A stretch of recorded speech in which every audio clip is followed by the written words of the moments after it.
Good morning, good afternoon, good evening, everyone, and welcome to Growth Capital That Doesn't Cost You. My name is Michelle Eisenberg, and I'm a program assistant here at the NASDAQ Entrepreneurial Center. And for those of you who may not know, the NASDAQ Center is a nonprofit improving access and knowledge in entrepreneurship to advance economic progress for all. And so, as you will see in the chat in just a moment, the NASDAQ Center provides programs, resources, and exceptional mentorship to help entrepreneurs fuel prosperity no matter where their journey begins. So, definitely be sure to check out those links and resources that are going to be shared in the chat here.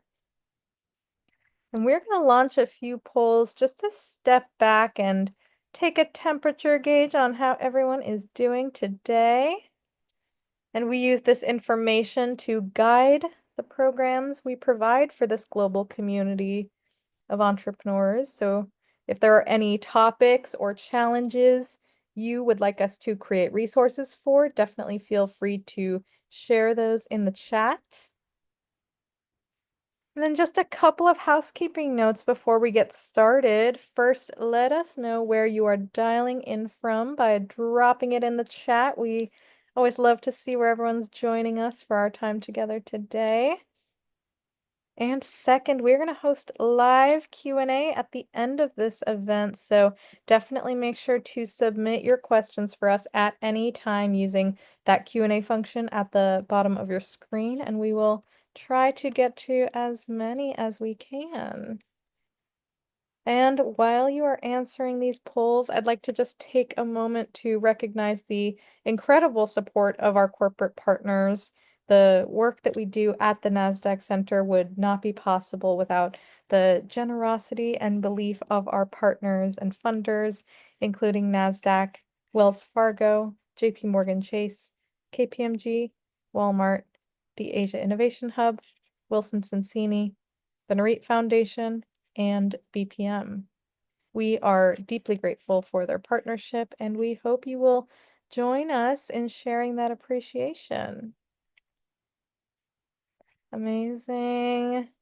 We got one more poll going here. Awesome. We got folks from Maryland, Ohio, DC, California, Pennsylvania, Oregon. Wonderful. Welcome, welcome. So great to have you all here with us today.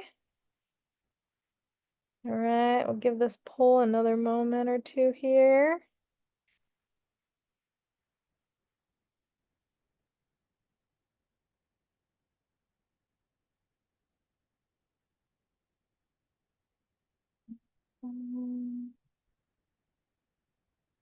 All right.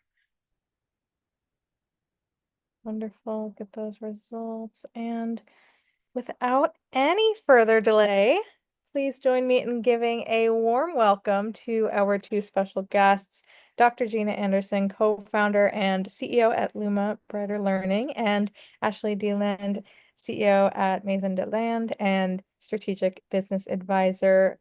Ashley, Gina, it's so great to have you both here for this conversation.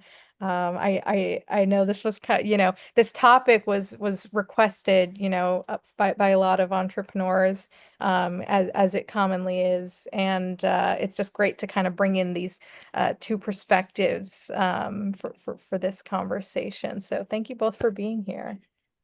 Absolutely. Thank you for having us. Awesome. And before we just jump right in, I'd love, to just, set the scene if both of you could give us, maybe just like 30 seconds on who you are and the work that you do. And maybe Ashley, we can start with you. For sure. So I'm a strategic business advisor, an investor, a multi-business founder, and my work spans over 17 countries and industries from hospitality to wellness. I am the CEO of Maison Deland, which is a full-service luxury creative design house, and the CEO of Business Mastery Academy, which is the world's first ICF modeled business coaching program for women. I've been doing this business coaching, strategic advisory for over a decade now, and I have a clothing line, just published a book called Unreserved, and I'm actually currently working as an executive producer for a TV show called Vampire. So all the things. Ah, amazing. Oh, wow. So like you're really coming in from so many different perspectives. Awesome. Dr. Gina, how about you? Well, I love that, Ashley. I'm so inspired by you already. Thank you, everyone, for joining us. I see some friends out there. Hi, Tara. Hi, everyone. I'm Dr. Gina Anderson. I'm a learning scientist. I'm a co-founder of Luma Brighter Learning. We serve the logistics and supply chain industries, and specifically over the past, couple decades, trucking. And you wouldn't think of, truck drivers, but they keep our world running. And I support their learning. And really, we have a connected learning platform because you think about that, they're on the road and they're feeling a lot of them, they've reported to be feeling pretty depressed and lonely. So we use all five interaction modes to create engagement and connect us. Most people think of content as learning, or this, like we're learner to expert or expert to learner, but really there's two interaction modes that actually have the stronger connection to change our lives, and that's learner to learner or learner to self. So we use all interaction modes to change learning. And I also have a book. I wrote a book because I asked a room full of 300 people how many people felt like fives, and guess how many people raised their hand? It's actually two people. I couldn't believe it. So what I wanted to do is write a book to show people that learner to self is the greatest empowerment and how to use science to move their minds forward. I give it away for free because every one of us knows at least one person that's struggling and that can help save their life. And so that's why I wrote my book and I started my podcast. I love learning for the same reason, to inspire people. And I also have on the front line to honor leaders who show ways of connecting their employees and people to each other and together. And so that's what I do. Amazing. So incredible. And so, we're here talking about growth capital that doesn't cost you. We have a lot of early stage entrepreneurs here, kind of at the beginning of their growth journey. Ashley, I'll start with you. A lot of these founders feel that pressure to grow fast, raise quickly. What are some mindset shifts you recommend, maybe that you've seen, work well for founders who want to prioritize staying in control, and some of the considerations that they might, have there? Yeah, absolutely. The biggest mindset shift is realizing that speed is not always a sign of successes, but alignment is. So just because something is growing fast, it doesn't mean it's scaling towards profitability or sustainability. Founders who do want to stay in control need to lead with intention and not urgency. I always encourage you to ask yourself, is this pace honoring your values, your beliefs, your visions, and especially your capacity? Because in order to hold sustainable success, you have to become the physical person who can hold that success, which means that scaling too soon can actually deteriorate or shake the very foundation that you're actually trying to build. So it's incredibly important to grow in alignment with your business. There is so much glorification around raising capital and quick funding rounds and, being VC backed. But what I would like to say is that the moment you take that money, you are no longer working for yourself. You work for others and their expectations, their timelines, and their outcome. And my advice is to push that moment as far off as you can, to buy yourself time, to build with, strategy and not speed.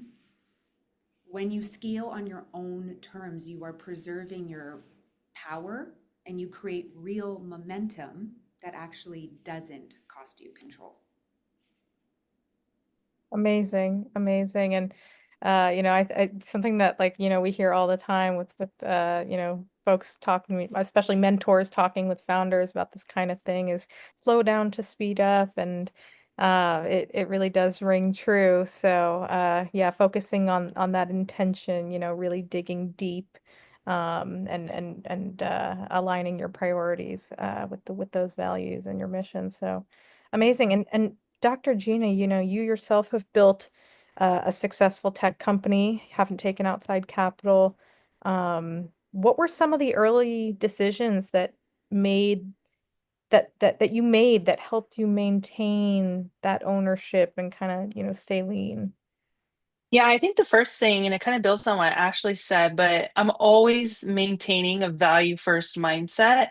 Mm. My values drive everything. And really for us, one of our core values is our commitment to our customers. So when we started Luma, that was a priority. We really focused on our customers' outcomes, and that like grows everything. So it allowed us to really grow profitability and long-term partnerships without overextending ourselves because we didn't start with our product, we actually started with a problem. So I think what a lot of people do is they actually start with a product and then they try to sell it. But when you start with a problem and you really focus on what the need is of the customer, you can organically grow because you're always tapped in, to that problem. So for me, I'm a learning scientist. I went out and I observed trucking companies and I actually saw how they were failing adult learning and how we learn. And when you think about like a high stake environment, like a truck, like all of us drive and we see 800,000 pound vehicles, but we don't realize how they were trained. You would be horrified.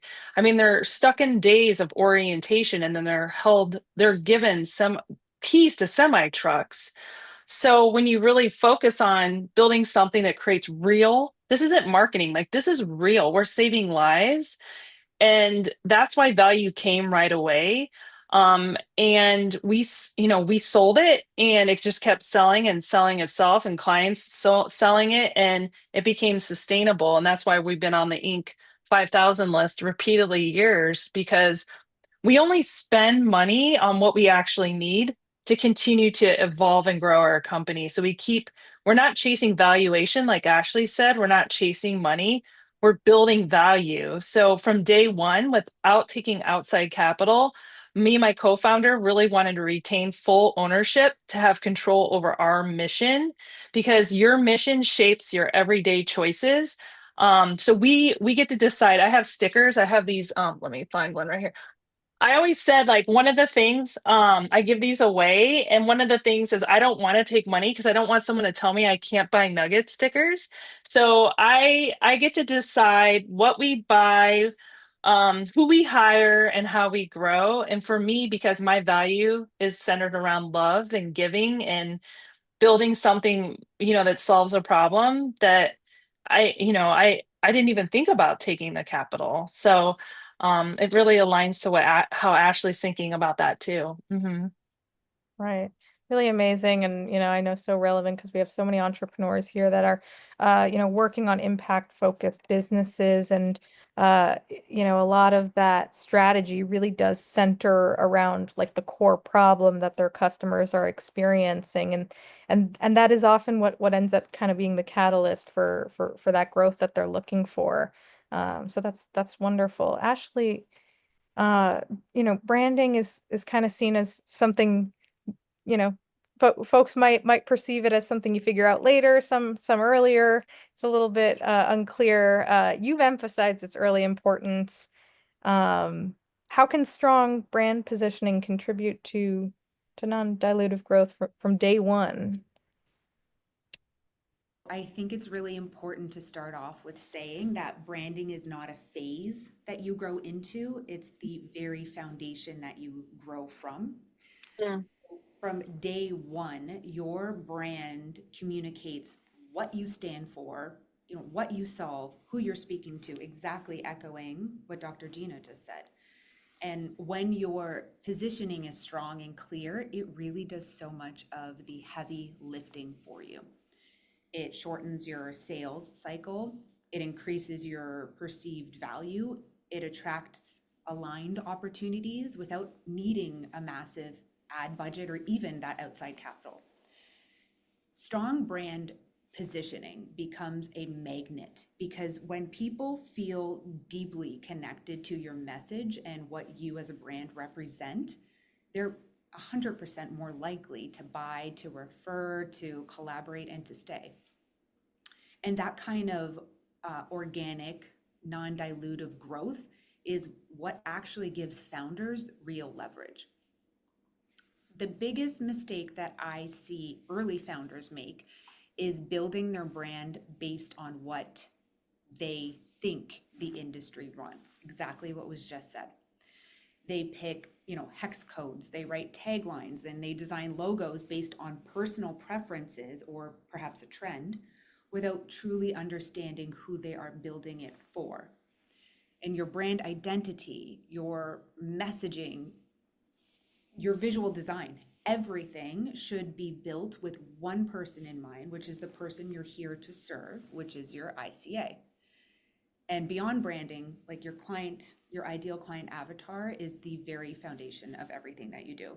And when you know who you're speaking to, you can create a brand that speaks in their tone, that mirrors their values, that addresses their pain points, even before they know how to articulate them. That's when your brand becomes, again, a magnet and pulls in the right people because they feel so seen, heard, and understood.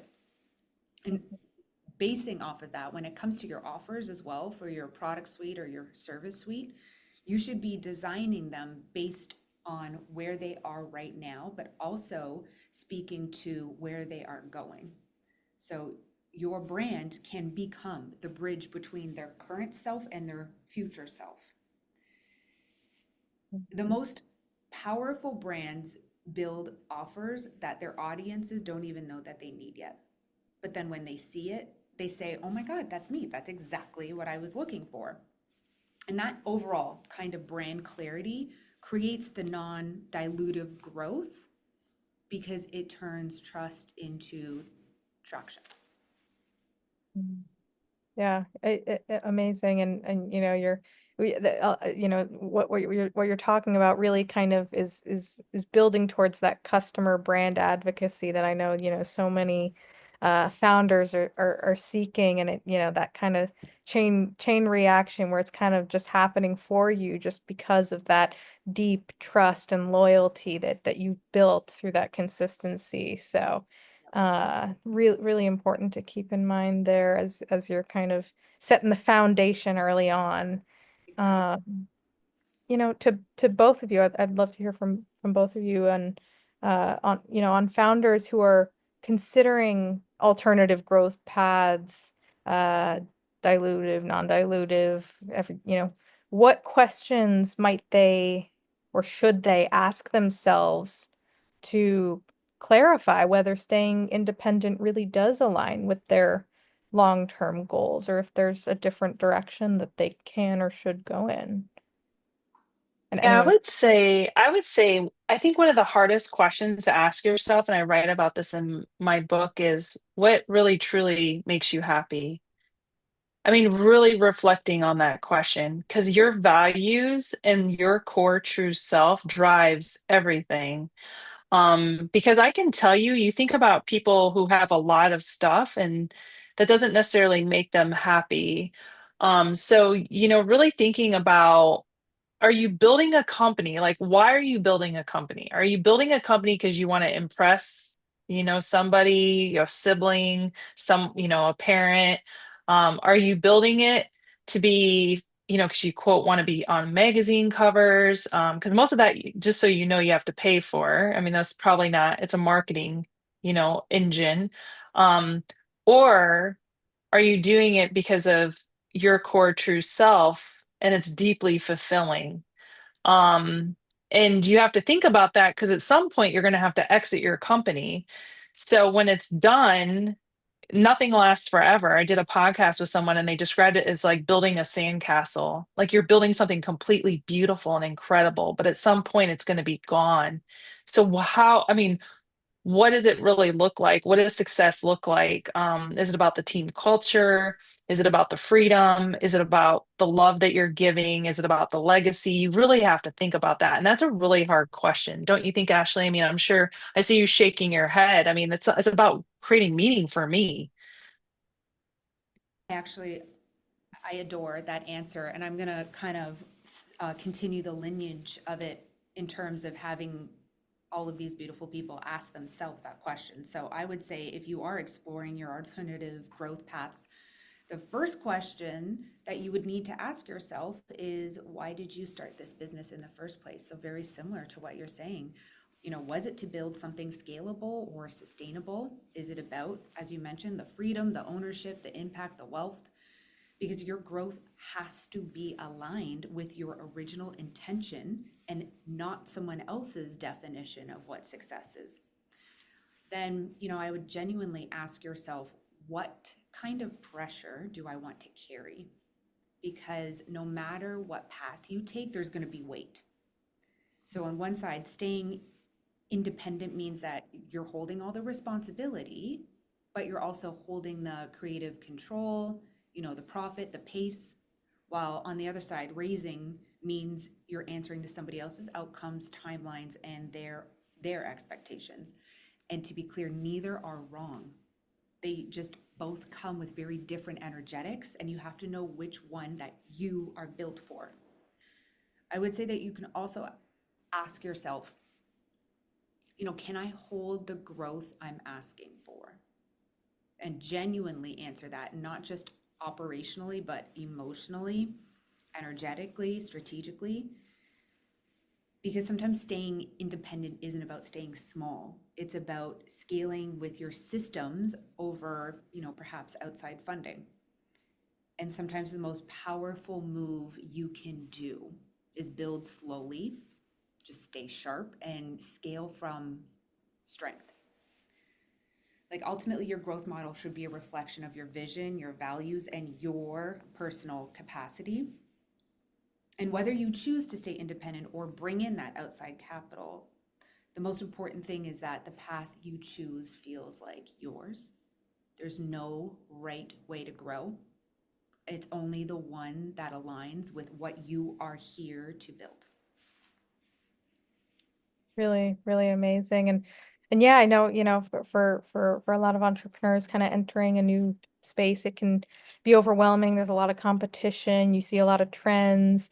You're not necessarily sure if you should be doing what others like you are doing. And it's a really powerful thing to, be able to like really stay with that truth and that purpose that you have with the specific work that you're doing and who you're serving. And that really can be a powerful core driver. So amazing. And I just wanted to go back to you, Dr. Gina, and ask a little bit more about your experience with bootstrapping. And something that we hear a lot from entrepreneurs is that with that extra weight of responsibility, having Mm, role, it can, feel isolating at times. A lot of these entrepreneurs too are, solopreneurs or have small yeah. teams. So I'm curious about your experience. Like, how did you stay motivated and focused when you were building your company without that external validation or investor buy-in? Yeah, I would say this. So I'm going to answer this question from a learning science standpoint, and how our brains work. And really, the most powerful thing you can do, is connect with other people. And it's not just one person, it's more than one person. And, there's scans and brain scans that show how powerful that is to make you feel better and make each other feel better. So I always say, you don't have to do this alone. Even if you own it by yourself, you shouldn't do it alone because bootstrapping can be very isolating. No one's going to feed you anything. It's like you have to do it yourself. But if you ground yourself and you surround yourself with other people who can extend your vision and mission and add skills for you that can help you do what you want to do, it changes everything. Even though I didn't raise capital, I didn't do this alone. I co-founded Luma. I'm a learning scientist, and my husband, he is an engineer, and we founded the company together. He built our technology that I, envisioned. And so, the fact is, when you can do this with somebody else, whether it's a partner, whether it's a friend, whether, it's a stranger that you've met, it gives you the ability to share the wins.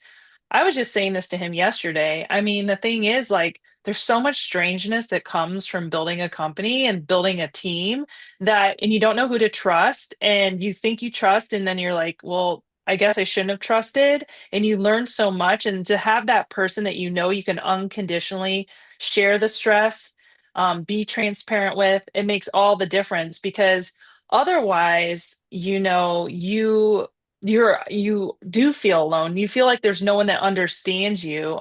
You talk to any Inc. 5000 winner, any company owner, and everyone has the same feeling. So when you have someone with you, they're like a lifeline when things get hard. So even though it's quiet and you're doing it on your own, but you go through the stress of doing it together. So, you have backup. And the thing is, like, you can go out and feed your soul, feed your mind, and do things together or separately, whether it's walking the beach, taking your dog for a walk, going and running. You have to fill yourself back up with the neurotransmitters that you need to make you feel better. So I would say, you know you don't it's if you're doing it to get rich, if that is your motivation, probably, it's going to take you a long time. I mean, so the fact is, you really have to be focused on why you're bootstrapping. I mean, that's the whole theme of this. And like, should you bootstrap and should you not, and the why, but don't do it alone.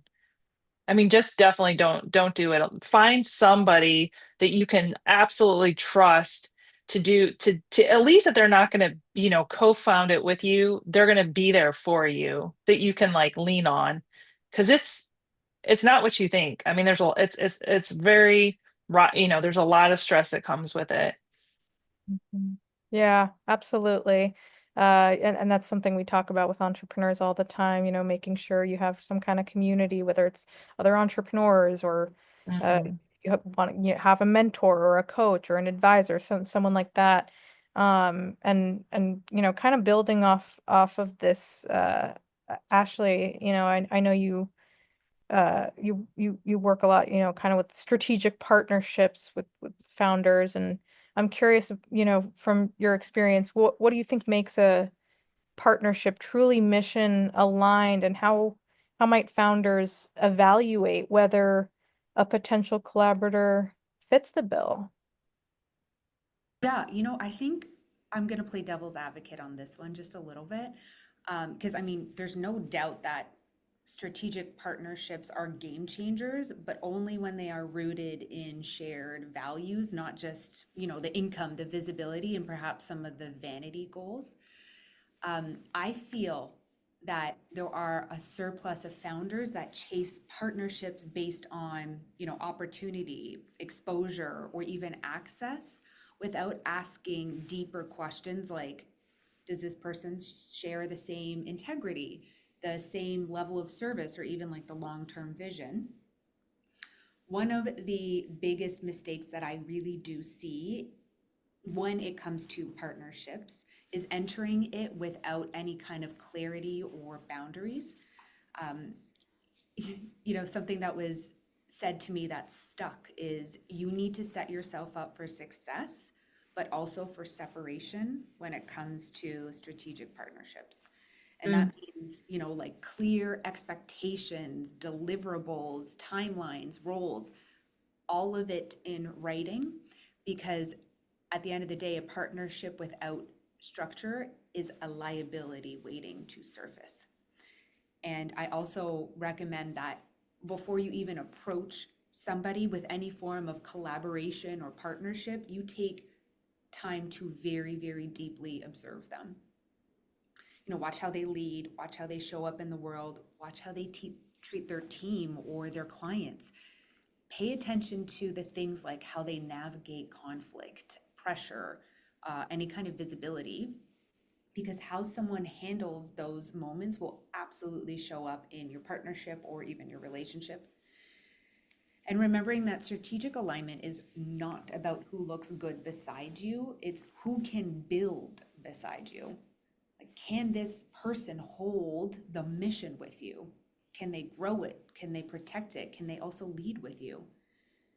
The most powerful partnerships I've been in and I've seen are always rooted in mutual service. Mm.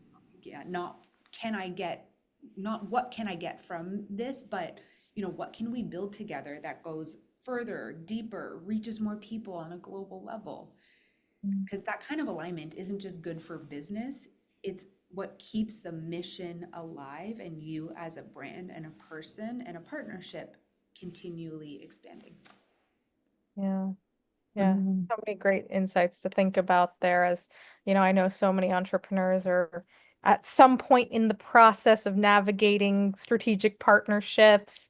So really insightful. Thank you. And I'm curious to both of you, just because this is kind of a sentiment that we see sometimes of, you know, staying in control inherently means staying small. What do you think about that? Is that true? How would you maybe reframe that idea for someone who does want to grow big but on their own terms?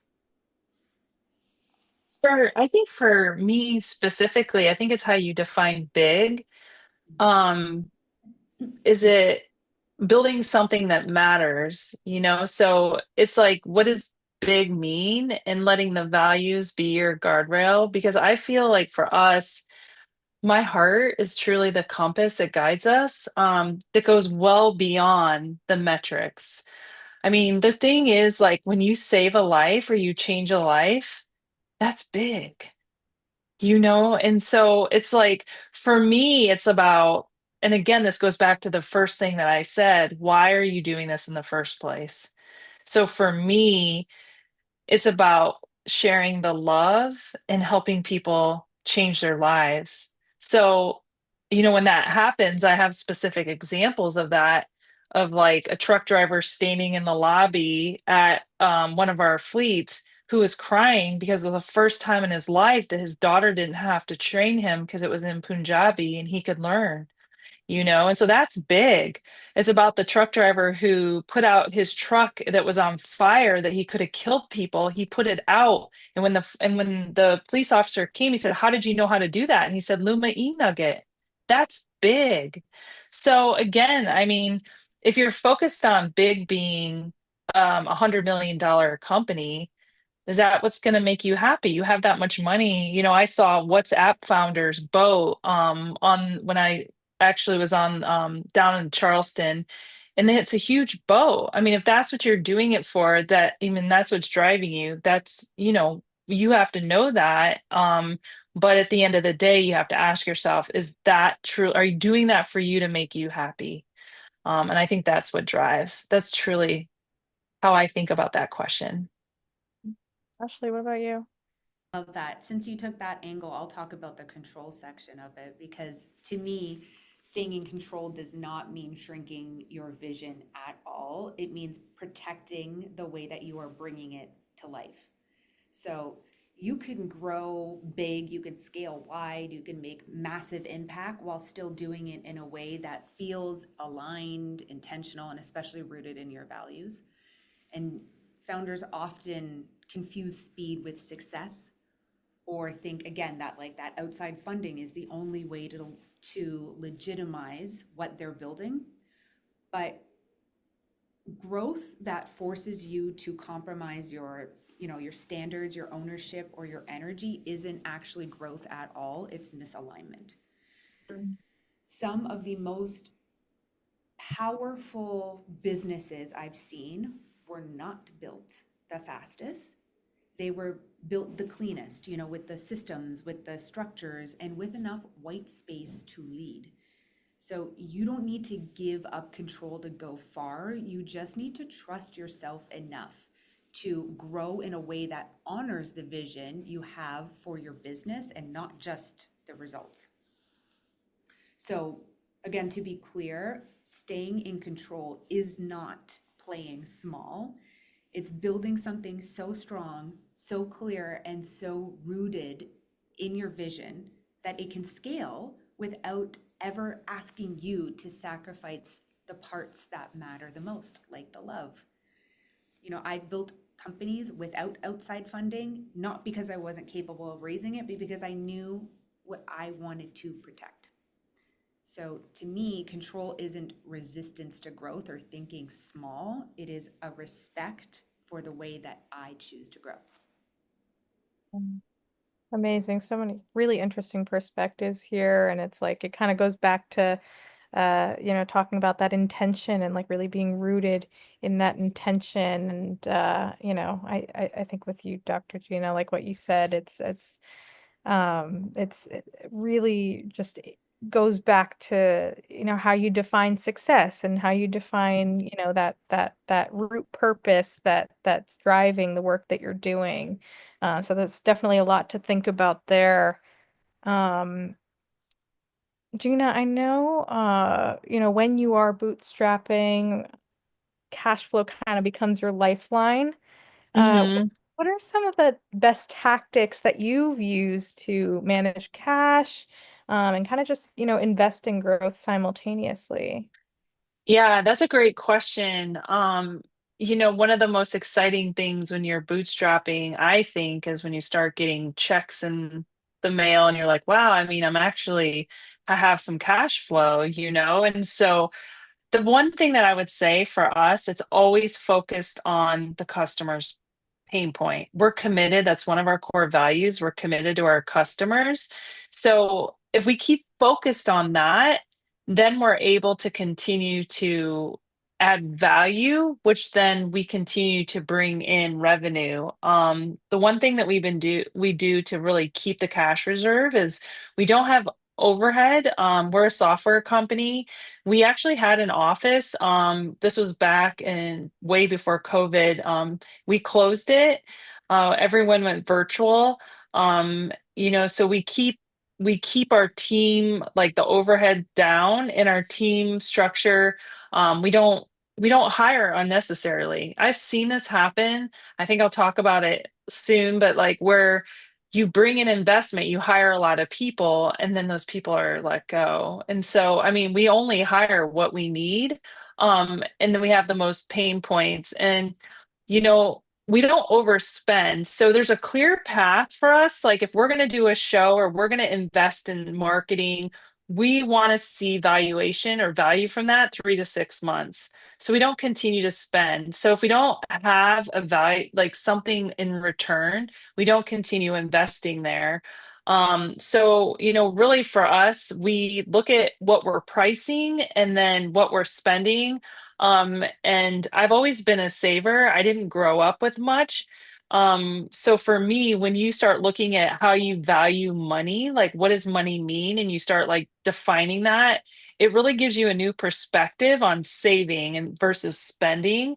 And so for us, when we have surplus of money right now, I mean, we look at it and it's like you keep that, you don't spend it. You know that there's going to be a recession. We've been in a trucking recession for, I don't know, they keep saying 2, 3 years, and we continue to grow. I mean, our company continues to grow. So when we have surplus, we don't deploy it.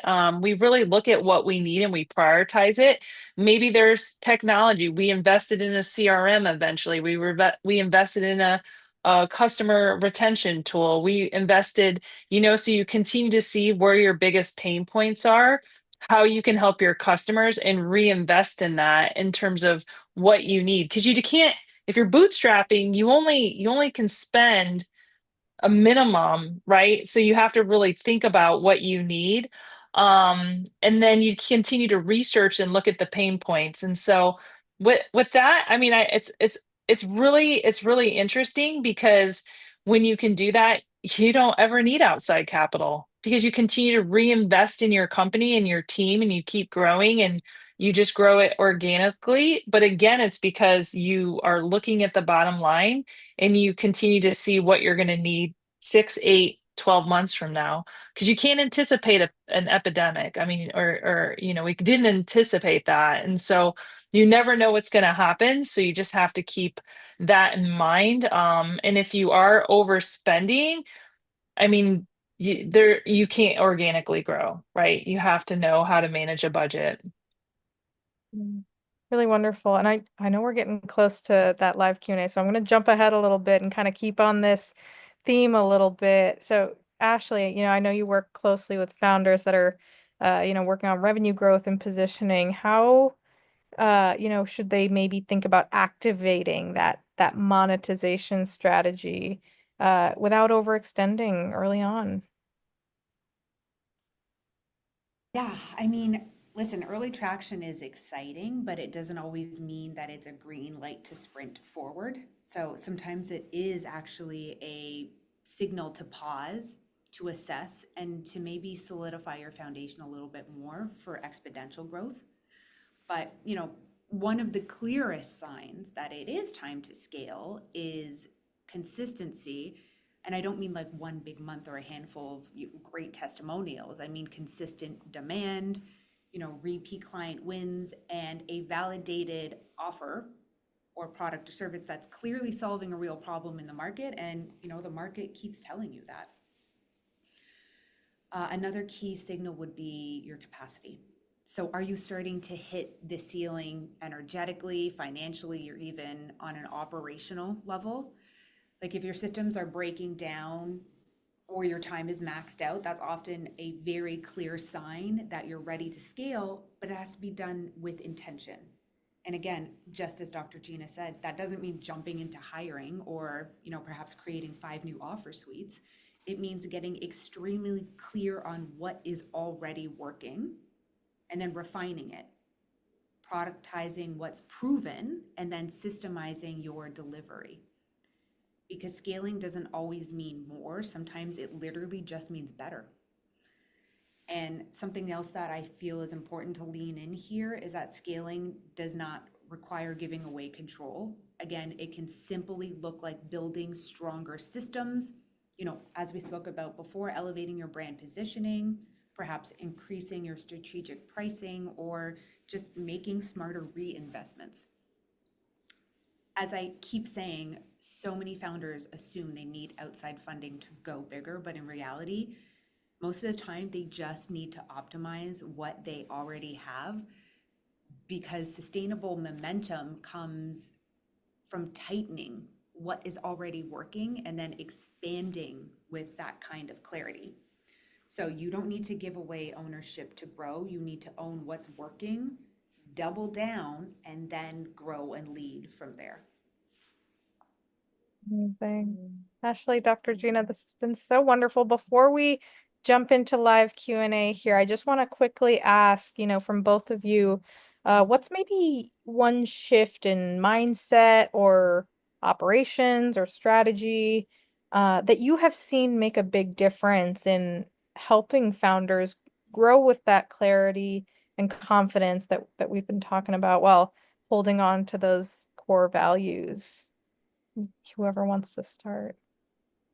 Say for me, I mean, I think it's really important to really be on the pulse of, again, your clients, and your customers' needs, and not really looking at everything around you, because you can get really easily distracted. It's like you see a competitor do something and you're like, I wonder if I should be, but you can't do that. You can't like look, I mean, you should be aware of what's happening. Don't put blinders on. I mean, you know what's happening, but look, I mean, you're focusing on a pain point and a need, and you really have to focus there, because you can get very easily distracted and go down different rabbit holes that don't really align to your mission or values or the reason why you started your company. When I started, we're a learning company. So you can imagine people are like, oh, you could do that, or you could do this, or you could do that, and it's like you're bootstrapping. It's like, I can't, I could, but should I, And so really focused on where the pain point is and not get distracted. I think it's so critical. Mm. Yeah, wonderful. I love that. Um, I'd say the biggest shifts I've seen is when a founder stops building to prove something and instead starts building to lead. And, that one decision changes how they grow, how they show up, how they make every decision moving forward. Because when you're no longer chasing that validation, you stop trying to do what looks impressive and shiny, and instead you start doing what feels really aligned to you. Mhm. You stop performing, and that is a huge thing, and you start leading, and that mindset shift allows you to hold your values in every single part of your business instead of sacrificing them for speed, money, or even external approval. With that said, on an operational level, that looks like, I'm going to repeat it again, but simplifying and creating more white space on your calendar, like I mentioned before, because I don't think we do enough of that, especially early pre-seed, so that you give yourself the time to focus on the things that actually move the needle forward instead of wasting them on the noise and distractions. On a strategic level, it's about building around who you really are as the founder, Mhm. not who you think you need to become to be successful in this world of business. And that's what allows growth really to feel sustainable and for your leadership to stay rooted no matter how fast things scale. Because when you build from alignment, you're not just growing, you're creating something that you know is going to last. You start to lead with intention, you hold your values, and you build on your own terms. Amazing. Mhm. Amazing. Awesome. Well, we are going to transition into some live Q&A here. If you are in the audience and you have a question for either of our wonderful speakers here, please drop it in that Q&A box. We'll try to get to as many as possible. I see a question here that I think is great. This person's kind of taken a step back, really, fine-tuning the foundation of their business. Seems like they've maybe lost a bit of momentum and they're not really sure how to, communicate that to potential funders or partners.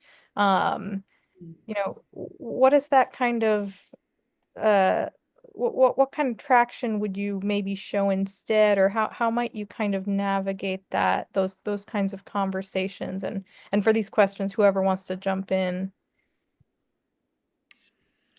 Yeah, for potential funders or partners, like you literally reiterate, we've intentionally taken a step back and it's not a sign of slowing down, but as a strategy for scaling the right way. Right now our focus is on, tightening the foundation so the growth we created is sustainable and scalable and aligned with the impact that we are here to make. So reiterating what your actual intention is and how you've stepped now into alignment, and that you're no longer rushing to market because you're building something that can hold the weight of where you are going. Um, Yeah. And that's what I would say to the partners of the funders. Yeah. yeah, and I would, if you're doing it for the health of your company, so the reason you're taking a step back is because you care about it, right? So and they should appreciate and understand that. And I would, if you're honest with them, I would think that they would probably agree with you, so you may be surprised. Don't be fearful to have those open and honest conversations, because if they pull back, they might not be the right partner to begin with. And you're going to find that out very quickly. But when you have open and honest conversations about the why you're scaling back, they'll probably be on board with you. And if they're not, like I said, then they'll you find a partner that will be. Mhm, Yeah, mhm. really powerful. Love it. We have another question here, which I think is so important because, everyone's kind of at a different point in this process. What steps can you take to identify what your true values or vision that aligns with those customer demands, is? Any thoughts there from your experience? I would say you really have to tap into what your true self is. And to do that, you really have to write down what makes you feel. Like, what do you have a burning desire to do every day? Like, when you feel that warmth and you feel like you just want to get up and, like,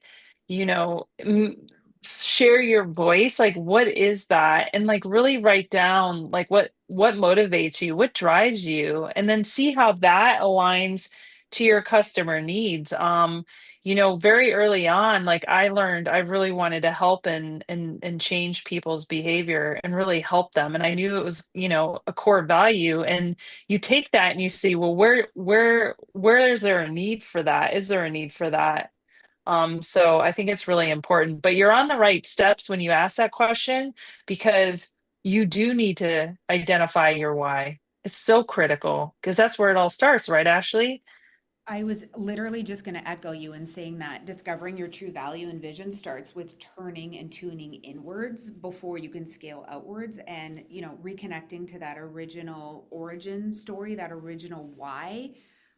What is the problem that you're trying to solve and who are you trying to solve it for? That original spark holds the truth of what your long-term value is. So I, just like you, would recommend going back to the beginning to find the parts of your story that still hold the most weight. And then once you've done that, just reiterating that, like, you need to listen before you build. So talk to your Hmm. customers, listen to what they have to say. I dabbled in the ICA and the ideal client avatar, but that's your real value, are those people. Wonderful. Amazing. See, I see we have somebody asking about they've spent 17 years building a brand that's deeply rooted, and they've kind of identified specific need area there, expanding nationally, choosing between two branding partners. Uh, any thoughts on, just some of the most critical components that this person might weigh to ensure that they are preserving the soul of what they are building while crafting something that can scale, resonate, and lead in a broader market? Yeah, I'll start, Dr. Gina, but Mhm. um, at the end of the day, your brand is more than just a visual or a language. It's a living system of trust, of transformation, of emotional equity. And when you're choosing a brand partner at this kind of level, there's some really critical things. And it isn't what they've done for others, it's how they hold what they've already built.